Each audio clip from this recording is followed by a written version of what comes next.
ভালোবাসাটা হচ্ছে একটা অনুভবের নাম, যা উপস্থিত থেকে অনুপস্থিত এবং অনুপস্থিত থেকেও গভীরভাবে উপস্থিত থাকে। কিছু ভালোবাসা আছে যা কখনো স্পর্শ পায় না, শব্দে ধরা দেয় না, তবুও তার প্রগাঢ়তা আর অন্য সব কিছুকে ছাপিয়ে যায়।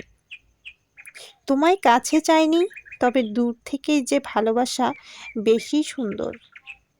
এই একটি বাক্য যেন সেই সব নীরব ভালোবাসার সঙ্গী, যাদের প্রকাশ হয় না, হয় কেবল অনুভব, হাহাকার আর নিঃশব্দ চাহনিতে। এই ভালোবাসা চাওয়া পাওয়ার হিসেব করে না, বরং নিজেকে নিঃস্ব করে দিয়েও ভালোবাসতে জানে। দূরত্বের মাঝেও যে ভালোবাসা থাকে তা অনেক সময় কাছের চেয়েও গভীর হয়। যখন কারো কাছে যাওয়ার ইচ্ছা থাকে কিন্তু পরিস্থিতি বা বাস্তবতা তা অনুমতি দেয় না, তখন সেই ভালোবাসা হয়ে ওঠে এক নীরব সাধনা। দূর থেকে প্রতিটি মুহূর্তে তার ভালো থাকা কামনা করা, প্রতিটি ছোট্ট সাফল্যে আনন্দিত হওয়া, কিংবা কষ্টে নিঃশব্দে ব্যতীত হওয়া। এইসব কিছুই হচ্ছে দূরের ভালোবাসাকে এক অনন্য সৌন্দর্য গড়ে তোলে।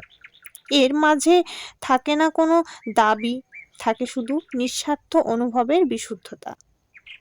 এমন ভালোবাসা খুব কমই দেখা যায়, যেখানে কারো উপস্থিতি না থেকেও তার অস্তিত্ব অনিবার্য হয়। এই ভালোবাসা চিরন্তন, কারণ এটি নিজেকে নিয়ে বাঁচে না।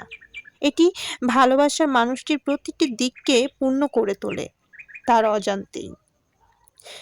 দূর থেকে তার সুখে আত্মতুষ্টি, তার নীরবে দুঃখ কান্না, এইসব মিলিয়েই কিন্তু গড়ে ওঠে এক আত্মত্যাগী সম্পর্ক, যেটা হয়তো কখনোই স্পষ্ট হয়ে ওঠে না, তবুও চিরন্তন হয়ে থেকে যায় কারো মনোযোগ জগতে। এই ভালোবাসা হলো সেই শিল্প, যা আঁকা হয় না কোনো তুলিতে, লেখা হয় না কোনো শব্দে, শুধু অনুভব করা হয় এক অব্যক্ত ভাষায়। কাছের মাঝে কখনো কখনো থাকে দখল ও প্রত্যাশার ভার, কিন্তু দূরের ভালোবাসায় থাকে মুক্তির আনন্দ ও নিঃশর্ত চাওয়ার অনুসর্য এবং সৌন্দর্য।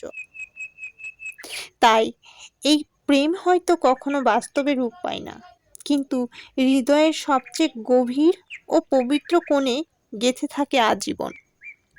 ভালোবাসা খুব অদ্ভুত, তাই না? এমন ভালোবাসা খুব কমই দেখা যায়, যেখানে কারো উপস্থিতি না থেকেও তার অস্তিত্ব অনিবার্য হয়।